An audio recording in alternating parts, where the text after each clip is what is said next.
ಸದ್ಗುಣಿಸು ಮುಖ ಸಿದ್ಧಿಪ್ರದಾಯಕ ಸದ್ಗುಣಿಸು ಮುಖ ಸಿದ್ಧಿಪ್ರದಾಯಕ ವಿದ್ಯಾದಾಯಕ ಪೂಜೆಗೆ ಪ್ರಮುಖ ವಿದ್ಯಾದಾಯಕ ಪೂಜೆಗೆ ಪ್ರಮುಖ ಸದ್ಗುಣಿಸು ಮುಖ ಸಿದ್ಧಿಪ್ರದಾಯಕ ವಿದ್ಯಾದಾಯಕ ಪೂಜೆಗೆ ಪ್ರಮುಖ ಸದ್ಗುಣಿಸು ಮುಖ ಸಿದ್ಧಿಪ್ರದಾಯಕ ವಿದ್ಯಾದಾಯಕ ಪೂಜೆಗೆ ಪ್ರಮುಖ ಸದ್ಗುಣಿಸು ಮುಖ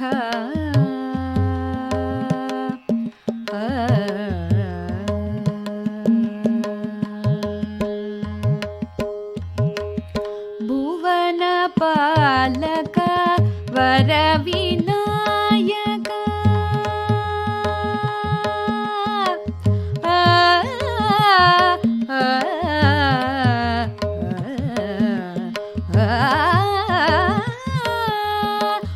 ಭುವನ ಪಾಲಕ ವರ ವಿನಾಯಕ ಭುವನ ಪಾಲಕ ವರ ವಿನಾಯಕ ಭುವನ ಪಾಲಕ ವರ ವಿನಾಯಕ ಜಗದ ರಕ್ಷಕ ವಿಘ್ನ ವಿನಾಶಕ ಜಗದ ರಕ್ಷಕ ವಿಘ್ನ ವಿನಾಶಕ ಜಗದ ರಕ್ಷಕ ವಿಘ್ನ ವಿನಾಶಕ ಸದ್ಗುಣಿಸು ಮುಖ ಸಿದ್ಧಿಪ್ರದಾಯಕ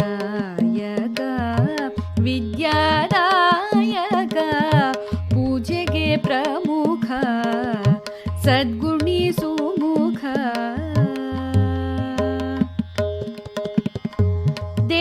ದೇವಗಜಾನನ ಗಿರಿಜಾನಂದನ ದೇವಗಜಾನನ ಗಿರಿಜಾನಂದನ ದೇವಗಜಾನನ ಗಿರಿಜಾನಂದನ ಮೂಷಿಕ ವಾಹನ ಸ್ಮರಿಸುವೆ ಅನುದಿನ ಮೂಷಿಕ ವಾಹನ ಸ್ಮರಿಸುವೆ ಅನುದಿನ ಮೂಷಿಕ ವಾಹನ ಸ್ಮರಿಸುವೆ ಅನುದಿನ ಸದ್ಗುಣಿಸು ಮುಖ ಸಿದ್ಧಿಪ್ರದಾಯಕ ವಿದ್ಯಾದಾಯಕ ಪೂಜೆಗೆ ಪ್ರಮುಖ ಸದ್ಗುಣಿಸು ಮುಖ ಚತುರ ಗಣೇಶ ಶುಭ ಪ್ರಕಾಶ ಶುಭ ಪ್ರಕಾಶ ಶುಭ ಪ್ರಕಾಶ ಚತುರ ಗಣೇಶ ಶುಭ ಪ್ರಕಾಶ ಚತುರ ಗಣೇಶ ಶುಭ ಪ್ರಕಾಶ ಶಂಭುಗಿರೀಶ ಪ್ರಿಯನಿ ಶ್ರೀಶ ಶಂಭುಗಿರೀಶ ಪ್ರಿಯನಿ ಶ್ರೀಶ ಶಂಭುಗಿರೀಶ ಪ್ರಿಯನಿ ಶ್ರೀಶ ಸದ್ಗುಣಿಸು ಮುಖ ಸಿದ್ಧಿಪ್ರದಾಯಕ ವಿದ್ಯಾದಾಯಕ ಪೂಜೆಗೆ ಪ್ರಮುಖ ಸದ್ಗುಣಿಸು ಮುಖ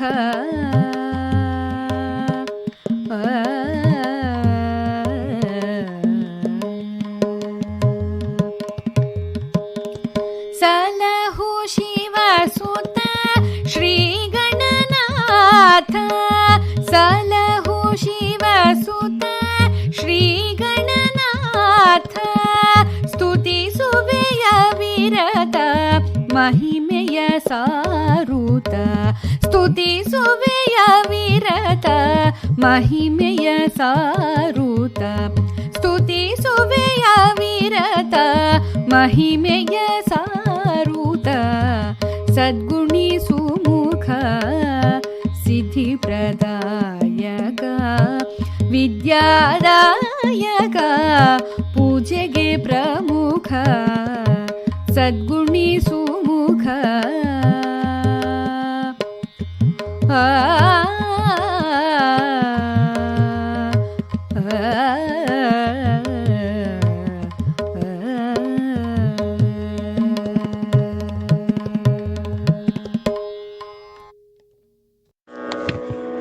ಗುರುಬ್ರಹ್ಮ ಗುರುರ್ವಿಷ್ಣು ಗುರುರೇವ ಮಹೇಶ್ವರಃ ಗುರುಃ ಸಾಕ್ಷಾತ್ ಪರಬ್ರಹ್ಮ ತಸ್ಮೈ ಶ್ರೀ ಗುರವೇ ನಮಃ. ಗುರವೇ ನಮಃ. ಆನಂದಮಾನಂದಕರಂ ಪ್ರಸನ್ನಂ ಜ್ಞಾನಸ್ವರೂಪಂ ನಿಧಬೋಧಯುಕ್ತಂ ಯೋಗೀಂದ್ರಮೇಢ್ಯಂ ಭವರೋಗವೈದ್ಯಂ ಶ್ರೀಮದ್ಗುರುಂ ನಿತ್ಯಮಹರ್ನಮಾಮಿ. ಶುಕ್ಲಾಂಬರಧರಂ ವಿಷ್ಣುಂ ಶಶಿವರ್ಣಂ ಚತುರ್ಭುಜಂ ಪ್ರಸನ್ನವದನಂ ಧ್ಯಾಯೇತ್ ಸರ್ವವಿಘ್ನೋಪಶಾಂತಯೇ. ಅಗಜಾನನ ಪದ್ಮಾರ್ಕಂ ಗಜಾನನಮಹರ್ನಿಶಂ ಅನೇಕದಂತಂ ಭಕ್ತಾನಾಂ ಏಕದಂತಮುಪಾಸ್ಮಹೇ. ಕರ್ಮಣ್ಯೇವಾಧಿಕಾರಸ್ತೆ ಮಾ ಫಲೇಷು ಕದಾಚನ ಮಾ ಕರ್ಮಫಲಹೇತುರ್ಭೂಃ ಮಾ ತೇ ಸಂಗೋಸ್ತ್ವಕರ್ಮಣಿ. ಸರ್ವಧರ್ಮಾನ್ ಪರಿತ್ಯಜ್ಯ ಮಾಮೇಕಂ ಶರಣಂ ವ್ರಜ ಅಹಂ ತ್ವಾ ಸರ್ವಪಾಪೇಭ್ಯೋ ಮೋಕ್ಷಯಿಷ್ಯಾಮಿ ಮಾ ಶುಚಃ. ಅನನ್ಯಾಶ್ಚಿಂತಯಂತೋ ಮಾಂ ಯೇ ಜನಾಃ ಪರ್ಯುಪಾಸತೆ ತೇಷಾಂ ನಿತ್ಯಾಭಿಯುಕ್ತಾನಾಂ ಯೋಗಕ್ಷೇಮಂ ವಹಾಮ್ಯಹಂ. ಪರಿತ್ರಾಣಾಯ ಸಾಧೂನಾಂ ವಿನಾಶಾಯ ಚ ದುಷ್ಕೃತಾಂ ಧರ್ಮ ಸಂಸ್ಥಾಪನಾರ್ಥಾಯ ಸಂಭವಾಮಿ ಯುಗೇ ಯುಗೇ. ಅಂಬ ತ್ವಾಮನುಸಂದದಾಮಿ ಭಗವದ್ಗೀತೆ ಭವದ್ವೇಷಿಣಿ. ಇದುವರೆಗೆ ನಾವು ಭಗವದ್ಗೀತಾ ಜ್ಞಾನಾಭ್ಯಾಸದ 13ನೇ ಅಧ್ಯಾಯ ಕ್ಷೇತ್ರಜ್ಞ ಯೋಗವನ್ನು ನೋಡುತ್ತಾ, ಇದುವರೆಗೂ ಪರಮಾತ್ಮನು ತಿಳಿಸಿದಂತಹ ಕ್ಷೇತ್ರಜ್ಞನ ವಿಷಯಗಳೆಲ್ಲವನ್ನು ತಿಳಿದುಕೊಂಡ ಮೇಲೆ ಕ್ಷೇತ್ರದ ಹೊರತಾಗಿ ಕ್ಷೇತ್ರಜ್ಞನಿರುವುದಿಲ್ಲ, ಕ್ಷೇತ್ರಜ್ಞನ ಹೊರತಾಗಿ ಕ್ಷೇತ್ರವೂ ಇರುವುದಿಲ್ಲ. ಇವೆರಡೂ ಒಂದಾಗಿಯೇ ಎಲ್ಲರಿಗೂ ಕಾಣಿಸಿಕೊಳ್ಳುತ್ತದೆ. ಆದರೆ ಇದನ್ನು ಎರಡಾಗಿ ಕ್ಷೇತ್ರಜ್ಞರೆಂಬುದಾಗಿ ಸದಾಕಾಲ ನೋಡುವವನು ಸಂಯಮಿ ಎನಿಸಿಕೊಳ್ಳುತ್ತಾನೆ. ಸಂಯಮಿ ಆಗದೆ ಆಧ್ಯಾತ್ಮದ ಒಂದೇ ಒಂದು ಪ್ರಕ್ರಿಯೆಯು ನಮಗೆ ತಿಳಿದು ಬರುವುದಿಲ್ಲ. ಆದುದರಿಂದ ಸಂಯಮಿ ಆಗಲೇಬೇಕು. ಸಂಯಮಿಯೇ ಮೊದಲ ಹಂತ. ಸಂಯಮಿಯಾದವನಿಗೆ ಸುಖ, ಶಾಂತಿ, ನೆಮ್ಮದಿ, ಆರೋಗ್ಯ, ಹಿತ ಎಲ್ಲವೂ ತತ್ಕ್ಷಣದಲ್ಲಿಯೇ ದೊರಕುತ್ತದೆ. ಯಾರು ಸಂಯಮಿ ಅಲ್ಲವೋ ಅಂತಹವನಿಗೆ ಯಾವುದು ತಿಳಿಯುವುದೂ ಇಲ್ಲ, ದೊರಕುವುದೂ ಇಲ್ಲ ಎಂಬ ತತ್ವವನ್ನು ಇದುವರೆಗೆ ಹೇಳಿದ ಪರಮಾತ್ಮನು ಕ್ಷೇತ್ರದ ಬಗ್ಗೆ ಹೇಳುತ್ತಾ, ಕ್ಷೇತ್ರವೆಂದರೆ ಸರ್ವಜ್ಞನಾದಂತಹ ಕ್ಷೇತ್ರಜ್ಞನಿರುವಂತಹ ವಾಸಸ್ಥಾನ. ಕ್ಷೇತ್ರದ ಎಲ್ಲ ಅಂಗ ವಸ್ತುಗಳಲ್ಲಿ ಕ್ಷೇತ್ರಜ್ಞನ ಇರುತ್ತಾದಾದರೂ ಸದಾ ಹರಿಯುತ್ತಿರುವ ಜ್ಯೋತಿಯಂತೆ, ಬೆಳಕಿನಂತೆ ಕ್ಷೇತ್ರಜ್ಞನು ಎಲ್ಲವನ್ನೂ ತಿಳಿದುಕೊಳ್ಳುವಂತೆ ಮಾಡುತ್ತಲಿರುತ್ತಾನೆ. ಹಿಂದಿನ ಶ್ಲೋಕದಲ್ಲಿ ತಿಳಿಸಿದಂತೆ ಪರಮಾತ್ಮನು ಕ್ಷೇತ್ರದ ಬಗ್ಗೆ ಒಂದು ಸಂಕ್ಷಿಪ್ತವಾದ ವಿವರಣೆಯನ್ನು ಕೊಡುತ್ತಾ, ಆ ಒಂದು ವಿವರಣೆಯಲ್ಲಿ ಪಂಚ ಕರ್ಮೇಂದ್ರಿಯಗಳು, ಪಂಚ ಜ್ಞಾನೇಂದ್ರಿಯಗಳು ಮತ್ತು ಅಹಂಕಾರ, ಬುದ್ಧಿ, ಅವ್ಯಕ್ತ ಪಂಚಮಹಾಭೂತಗಳನ್ನು ವರ್ಣಿಸುತ್ತಾನೆ. ಇದು ಎಲ್ಲರಿಗೂ ತಿಳಿಯುವಂತಹ ವಿಷಯವೇ ಆಗಿದ್ದಾಗ್ಯೂ ಪ್ರತಿನಿತ್ಯ ನಾವು ಅದರಲ್ಲಿಯೇ ಇರುವುದಾದರೂ ವಿಧ ವಿಧವಾದ ಅಂಗಗಳನ್ನು ನಾವು ಗಮನಿಸುವುದಿಲ್ಲ. ಕಾರಣವೇನೆಂದರೆ ಈ ದೇಹವು 3 ಪದರಗಳಿಂದ ಉಂಟಾಗಿದೆ. ಮೇಲಿನ ಪದರ ಒಂದಷ್ಟೇ ನಮಗೆ ಕಾಣಸಿಗುತ್ತದೆ, ಒಳಗಿನ 2 ಪದರಗಳು ನಮಗೆ ತಿಳಿದು ಬರುವುದೇ ಇಲ್ಲ. ಅದನ್ನು ಬೇರೆ ಬೇರೆ ವಿಧವಾಗಿ ಛಂದಸ್ಸುಗಳಿಂದ ಋಷಿಮುನಿಗಳು ಹಾಡಿ ಹೊಗಳಿರುತ್ತಾರೆ. 3 ಲೋಕಗಳೆಂಬುದಾಗಿಯೂ ಈ ದೇಹವನ್ನು ವರ್ಣಿಸುವುದುಂಟು. ಹಾಗೆಯೇ 3 ಗುಣಗಳುಳ್ಳದ್ದು ಎಂಬುದಾಗಿಯೂ ವರ್ಣಿಸುವುದುಂಟು. 3 ಅವಸ್ಥೆಗಳನ್ನು ವರ್ಣಿಸುವುದುಂಟು. ನಿದ್ರಾ, ಎಚ್ಚರ, ಸುಷುಪ್ತಿ. ಹೀಗೆ ಭುವಃ ಸುವಃ ಎಂಬ 3 ಲೋಕಗಳನ್ನು ಈ ದೇಹದೊಳಗೆಯೇ ವರ್ಣಿಸಿರುವುದು.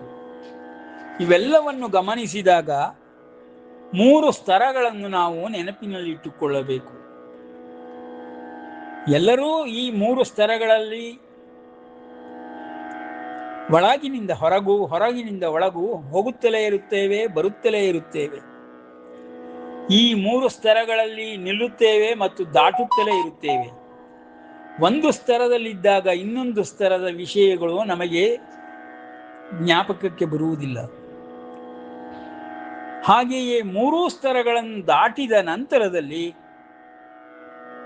ಆತ್ಮ, ಪರಮಾತ್ಮ, ಬ್ರಹ್ಮ, ಪರಬ್ರಹ್ಮ ಎಂಬುದಾಗಿ ಕ್ಷೇತ್ರಜ್ಞನ ವಿಷಯವನ್ನು ಹೇಳಿರುವುದಲ್ಲಿ ಅವನ ಒಂದೇ ಒಂದು ಸ್ವಲ್ಪ ಕುರುಹು ಸೂಚನೆಗಳು ನಮಗೆ ತಿಳಿದು ಬರುವುದಿಲ್ಲ. ಹೃದಯದಲ್ಲಿ ಸ್ಥಿರವಾಗಿ ನೆಲೆಸಿರುವಂತಹ ಕ್ಷೇತ್ರಜ್ಞನು 3 ಪದರದ ಈ ದೇಹಕ್ಕೆ ಶಕ್ತಿಯನ್ನು ಒದಗಿಸುತ್ತಲೇ ಇರುತ್ತಾನೆ. ಕ್ಷೇತ್ರಜ್ಞನ ಶಕ್ತಿ ಮಾತ್ರದಿಂದಲೇ ಈ ದೇಹವು ಕಾರ್ಯನಿವೃತ್ತವಾಗಿರುವುದಿಲ್ಲ. ಇದರ ಕಾರ್ಯಪ್ರವೃತ್ತಿಗೆ ಕಾರಣ ಕ್ಷೇತ್ರವೇ ಉತ್ಪತ್ತಿ ಮಾಡುವಂತಹ ಶಕ್ತಿಯೊಂದಿದೆ. ಆ ಶಕ್ತಿಯಿಂದ ಈ ಕ್ಷೇತ್ರವು ತನ್ನೆಲ್ಲ ಕರ್ಮಗಳನ್ನು, ತನ್ನೆಲ್ಲ ಒಳ ಅಂಗಗಳ ರಚನೆಗಳು ಕಾರ್ಯ ಮಾಡುವಂತೆ ರಚನೆಯನ್ನು ಸೃಷ್ಟಿಯಾಗಿದೆ. ಈ ರಚನೆಯಲ್ಲಿ ಉದಾಹರಣೆಗೆ ನಾವು ಈಗಿನ ಕಾಲದಲ್ಲಿ ಸುಲಭವಾಗಿ ತಿಳಿದುಕೊಳ್ಳುವುದಕ್ಕೆ ಅನುಕೂಲವಾಗುವಂತೆ ಇರುವ ಮೊಬೈಲ್ ಮತ್ತು ಅದರೊಳಗೆ ಇರುವಂತಹ ಒಂದು ಸಿಮ್. ಈ ಮೊಬೈಲು ತನ್ನ ಒಂದು ಶಕ್ತಿಯಿಂದಲೇ ಕೆಲಸ ಮಾಡುತ್ತಿರುತ್ತದೆ. ಆ ಶಕ್ತಿ ತಾತ್ಕಾಲಿಕವಾದದ್ದು. ದಿನಕ್ಕೊಮ್ಮೆ ಆ ಶಕ್ತಿಯನ್ನು ನಾವು ಪಡೆಯಲೇಬೇಕು. ಆ ಶಕ್ತಿ ಕೆಲಸ ಮಾಡುವುದು 24 ಗಂಟೆಗಳೋ 48 ಗಂಟೆಗಳೋ ಆಗುತ್ತದೆ. ಕೆಲವು ಸಲ ಅದರಲ್ಲಿರುವ ಬ್ಯಾಟರಿಯು ಕ್ಷೀಣವಾಗುತ್ತಾ ಹೋದ ಹಾಗೆ 12 ಗಂಟೆಗಳು 6 ಗಂಟೆಗಳಿಗೆ ಅದು ಮುಗಿಯಲು ಆರಂಭಿಸುತ್ತದೆ. ಈ ರೀತಿಯ ಶಕ್ತಿಯನ್ನು ನಾವು ದೇಹದಲ್ಲಿ ಆಹಾರದಿಂದ ಉತ್ಪತ್ತಿಯಾಗುವಂತಹ ಶಕ್ತಿಗೆ ಹೋಲಿಸಬಹುದು. ಪ್ರತಿನಿತ್ಯ ಆಹಾರವನ್ನು ಸೇವಿಸದಿದ್ದರೆ ಈ ದೇಹದ ಶಕ್ತಿಯು ಕಾರ್ಯ ಮಾಡುವುದಿಲ್ಲ. ಅದು ದೇಹ ಶಕ್ತಿ. ಆದರೆ ಸರ್ವಜ್ಞನ ಶಕ್ತಿಯು, ಕ್ಷೇತ್ರಜ್ಞನ ಶಕ್ತಿಯು ಅಪರಿಮಿತವಾದದ್ದು. ಅದನ್ನು ಮಿತವಾಗಿ ಮಾಡಿಕೊಂಡು ಈ ಕ್ಷೇತ್ರದೊಳಗೆ ಪರಮಾತ್ಮನು, ಪರಬ್ರಹ್ಮನು ಸದಾಕಾಲ ನೆಲೆಸಿರುತ್ತಾನೆ. ಅವನು ಯಾವಾಗ ಬಂದು ಹೋಗುವನು, ಯಾವಾಗ ಅವನ ಶಕ್ತಿಯನ್ನು ಪ್ರದರ್ಶನ ಮಾಡುವನು, ಆ ಶಕ್ತಿಯನ್ನು ತಿಳಿಯುವ ಬಗೆ ಹೇಗೆ ಎಂಬುದೆಲ್ಲವನ್ನು ನಾವು ನಿತ್ಯ ಜೀವನದಲ್ಲಿ ಎಲ್ಲರಲ್ಲಿಯೂ ಕಾಣುತ್ತಲೇ ಇರುತ್ತೇವೆ. ಈ ಅಪರಿಮಿತವಾದಂತಹ ಶಕ್ತಿಯು ಮಿತವಾಗಿ, ಹಿತವಾಗಿ, ಇತಿಮಿತಿಯೊಳಗೆ ಕಾರ್ಯ ಮಾಡುವುದನ್ನು ನಾವು ನೋಡುತ್ತಲೇ ಇರುತ್ತೇವೆ. ಹೀಗೆ ಕ್ಷೇತ್ರಜ್ಞನನ್ನು ತಿಳಿದುಕೊಳ್ಳಬೇಕು. ಕ್ಷೇತ್ರಜ್ಞನು ಶಕ್ತಿ ಸ್ವರೂಪ. ತಾತ್ಕಾಲಿಕ ಶಕ್ತಿಯಾಗಲಿ ಶಾಶ್ವತ ಶಕ್ತಿಯಾಗಲಿ, ಕ್ಷೇತ್ರವು ಜಡ ಮಾತ್ರ. ಶಕ್ತಿಯ ಪ್ರವಹಿಸುವಿಕೆಯಿಂದ ಕಾರ್ಯನಿರಂತರವಾಗಿ ಮಾಡುತ್ತಿರುವಂತಹ ಈ ಕ್ಷೇತ್ರವು ತಾತ್ಕಾಲಿಕ ಶಕ್ತಿಯಿಂದಲೇ ಸದಾಕಾಲವೂ ಬೆಳಗುತ್ತಲೇ ಇರುತ್ತದೆ. ಇದನ್ನು ನಾವು ಸರಿಯಾಗಿ ತಿಳಿದುಕೊಂಡರೆ 12 ಅಧ್ಯಾಯಗಳಲ್ಲಿ ಪರಮಾತ್ಮನು ತಿಳಿಸಿದ ಸರ್ವ ಯೋಗ ಜಪ ತಪಾದಿಗಳು ನಮಗೆ ಅರ್ಥವಾಗುತ್ತದೆ.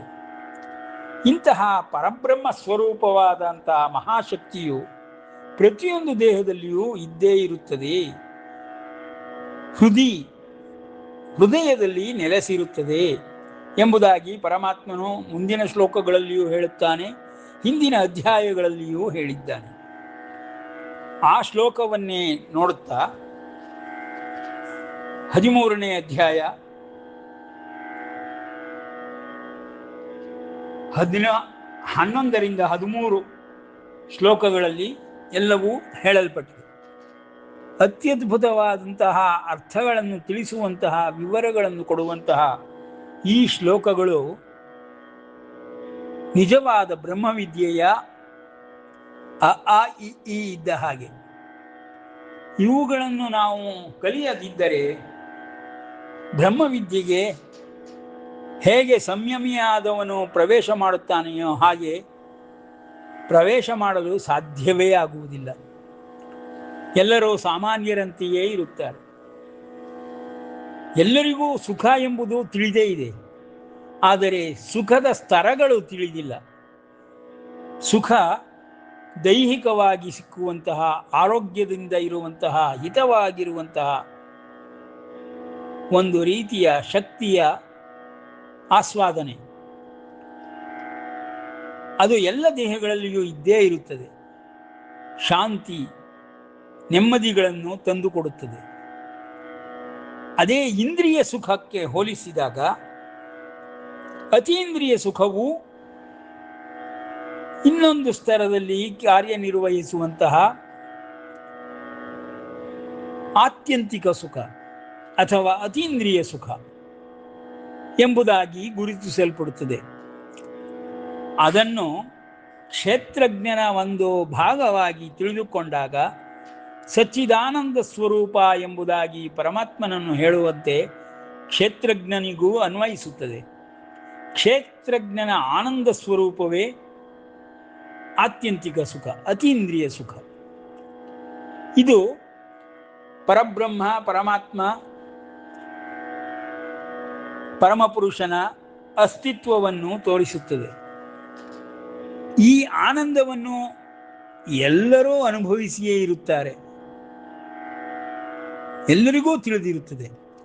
ಆದರೆ ನೇರವಾಗಿ ಅದರಲ್ಲಿ ಆ ಸ್ತರದಲ್ಲಿ ಇದ್ದು ಅನುಭವಿಸುವುದಿಲ್ಲವಾದ್ದರಿಂದ ನಿದ್ರಾ ಸುಖ ಎಂಬುದಾಗಿ ಯಾವುದನ್ನು ಹೇಳುತ್ತೇವೆಯೋ ಅದು ಆತ್ಮನ ಆವರಣದಲ್ಲಿರುವಂತಹ ಸುಖ.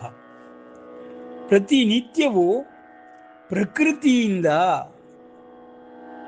ವಿಷಯಗಳಿಂದ ತಳ್ಳಲ್ಪಟ್ಟು ಎಲ್ಲ ಇಂದ್ರಿಯಗಳು ಒಳಸರಿದುಕೊಂಡಾಗ ಮನಸ್ಸು, ಬುದ್ಧಿ, ಪ್ರಜ್ಞೆ, ಚಿತ್ತಗಳನ್ನು ದಾಟಿದ ನಂತರದಲ್ಲಿ ಆತ್ಮನ ಆವರಣದಲ್ಲಿ ಎಲ್ಲರೂ ನೆಲೆ ನಿಲ್ಲುತ್ತಾರೆ. ಇದನ್ನು ಆಳವಾದ ನಿದ್ರೆ ಎಂಬುದಾಗಿ ವರ್ಣಿಸುತ್ತಾರೆ. ಆಳವಾದ ನಿದ್ರೆ ಬಂದವರಿಗೆ ಆತ್ಯಂತಿಕ ಸುಖದ ಪರಿಚಯ ಆವರಣದಲ್ಲಿಯೇ ಆಗಿಬಿಡುತ್ತದೆ.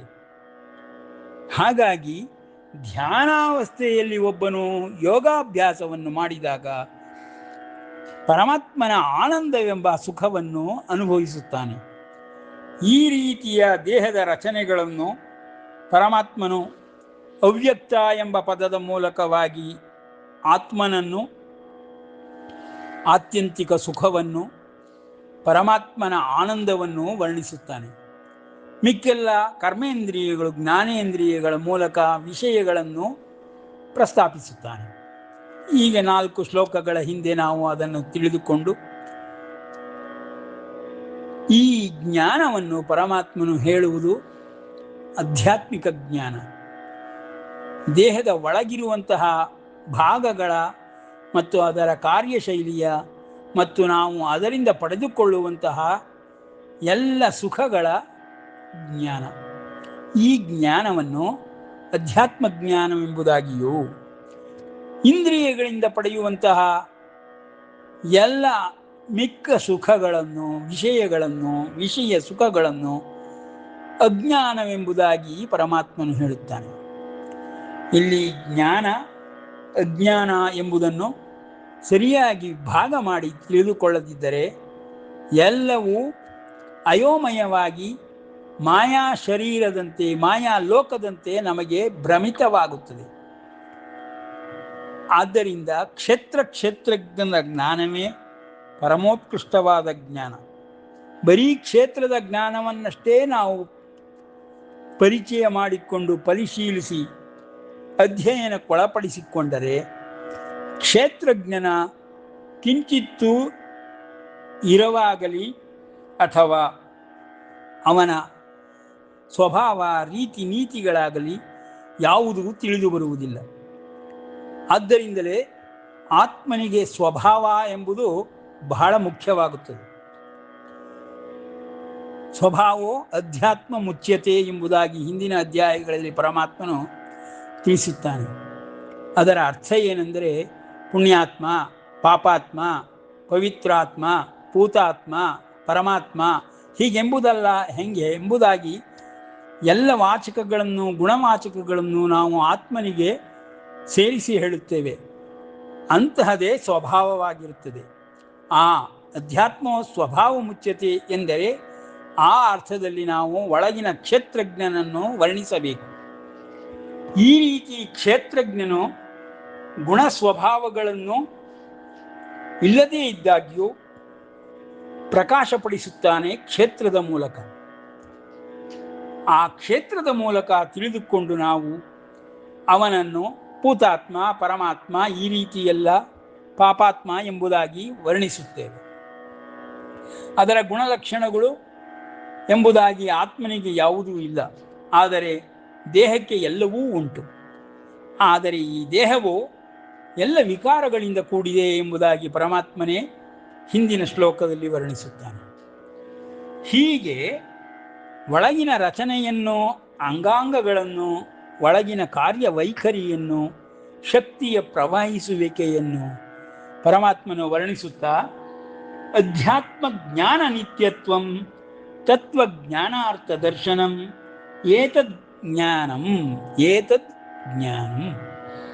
ಇತಿ ಪ್ರೋಕ್ತಂ ಅಜ್ಞಾನಂ ಯದಥೋನ್ಯಥಾ. ಈ ಒಳಗಿನ ಒಂದು ಯಾವ ವಸ್ತು ವಿಶೇಷಗಳ ಜ್ಞಾನ ಉಂಟೋ, ಕ್ಷೇತ್ರಜ್ಞನ ಸಂಬಂಧದಲ್ಲಿ ಕ್ಷೇತ್ರದ ಯಾವ ಈ ಜ್ಞಾನ ಉಂಟೋ ಅದು ನಿಜವಾದ ಜ್ಞಾನ, ಸುಜ್ಞಾನ, ಅಧ್ಯಾತ್ಮ ಜ್ಞಾನ. ಇದಲ್ಲದೆ ದೇಹದ ವಿಷಯದಲ್ಲಿ, ಶರೀರದ ವಿಷಯದಲ್ಲಿ, ಕ್ಷೇತ್ರದ ವಿಷಯದಲ್ಲಿ ಎಷ್ಟೇ ಜ್ಞಾನವಿದ್ದಾಗ್ಯೂ ಅದೆಲ್ಲವನ್ನು ಅಜ್ಞಾನವೆಂದೇ ಪರಮಾತ್ಮನು ಯದತೋನ್ಯಥಾ ಎಂಬುದಾಗಿ ಹೇಳುತ್ತಾನೆ. ಅಜ್ಞಾನವನ್ನು ವರ್ಣಿಸುವ ರೀತಿ, ಸುಜ್ಞಾನವನ್ನು ವರ್ಣಿಸುವ ರೀತಿ ಇಲ್ಲಿ ಭಾಗವಾಗುತ್ತದೆ ಕ್ಷೇತ್ರವೆಂಬ ಶರೀರದಿಂದ. ಜ್ಞೇಯಂ ಯತ್ತತ್ ಪ್ರವಕ್ಷ್ಯಾಮಿ ಯಜ್ಞಾತ್ವಾ ಅಮೃತಮಶ್ನುತೆ. ಈ ಶರೀರದಲ್ಲಿದ್ದುಕೊಂಡು ಶರೀರದ ಅಜ್ಞಾನದಿಂದ ಬಳಲದೆ ಹೊತ್ತುಕೊಂಡು ಹೋಗುವಂತೆ ಈ ವಿಷಯ ಸುಖಗಳು ನಮ್ಮನ್ನು, ವಿಷಯೇಂದ್ರಿಯಗಳು ಸೆಳೆಯುವಂತೆ ಸೆಳೆಯದಂತೆ ನೋಡಿಕೊಳ್ಳುವುದೇ ಸಂಯಮಿಯ ಲಕ್ಷಣ. ಸೆಳೆಯುವಂತಾದರೆ ಎಲ್ಲ ಪ್ರಾಣಿಗಳಂತೆ ನಾವು ವರ್ತಿಸುತ್ತಿರುತ್ತೇವೆ ಎಂಬ ಅರ್ಥದಲ್ಲಿಯೇ ಅರ್ಥ ಮಾಡಿಕೊಳ್ಳಬೇಕು. ಹಾಗಾಗಿ ಕ್ಷೇತ್ರಜ್ಞನ ಪರಿಚಯವನ್ನು, ಕ್ಷೇತ್ರಜ್ಞನ ಇರುವನ್ನು, ಕ್ಷೇತ್ರಜ್ಞನ ಸಕಲ ಲಕ್ಷಣಗಳನ್ನು ತಿಳಿದುಕೊಳ್ಳುವ ಜ್ಞಾನವನ್ನು ಪಡೆಯುವುದಕ್ಕಾಗಿ ಈ ಅಧ್ಯಾತ್ಮ ಮತ್ತು ಲೌಕಿಕ ಎಂಬ ಎರಡು ವಿಧಗಳನ್ನು ಪರಮಾತ್ಮನು ಇಲ್ಲಿ ಹೇಳುತ್ತಾ ಜ್ಞೇಯಂ ಯತ್ತತ್ ಪ್ರವಕ್ಷ್ಯಾಮಿ ಯಜ್ಞಾತ್ವ ಅಮೃತಮಶ್ನುತೆ. ಎಲ್ಲರೂ ಈ ರೀತಿಯೇ ಹುಟ್ಟುವಿಕೆಯಿಂದ ಉಂಟಾಗುತ್ತದೆ, ಬರುತ್ತಾರೆ. ಆದರೆ ಆನಂತರದಲ್ಲಿ ಅಮೃತತ್ವವನ್ನು ಪಡೆಯುತ್ತಾರೆ ಸಾಧನೋಪಾಯಗಳನ್ನು ಪತ್ತೆ ಹಚ್ಚಿಕೊಂಡು, ಗುರುಮುಖೇನ ಕಲಿತುಕೊಂಡು. ಈ ರೀತಿ ಸಾಧನೆಗಳಿಂದ ಸಿದ್ಧಿಯನ್ನು ಪಡೆದಂಥವರು ಸಿದ್ಧಹಸ್ತರಾಗುತ್ತಾರೆ, ಸಿದ್ಧರಾಗುತ್ತಾರೆ.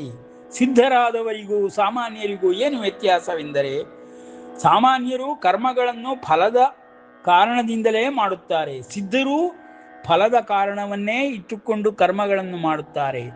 ಆದರೆ ಸಿದ್ಧರಿಗೆ ಫಲಗಳು ಸಿದ್ಧಿಸುವಂತೆ, ಸದಾ ಸಿದ್ಧಿಸುವಂತೆ, ಅವರಿಗೆ ತೊಂದರೆಯೇ ಆಗದಂತೆ ಯಾವ ಫಲವನ್ನು ಅಪೇಕ್ಷಿಸಿ ಮಾಡುತ್ತಾರೆಯೋ ಆ ಫಲವು ಇನ್ನೊಬ್ಬರಿಗೂ ಕೊಡಿಸುವಂತಹ ಸಿದ್ಧವಾಗಿರುವಂತಹ ಪ್ರಕ್ರಿಯೆಗಳು ಅವರಿಗೆ ತಿಳಿದಿರುವುದರಿಂದ ಅವರನ್ನು ಸಿದ್ಧರೆಂಬುದಾಗಿ ಹೇಳುತ್ತಾರೆ.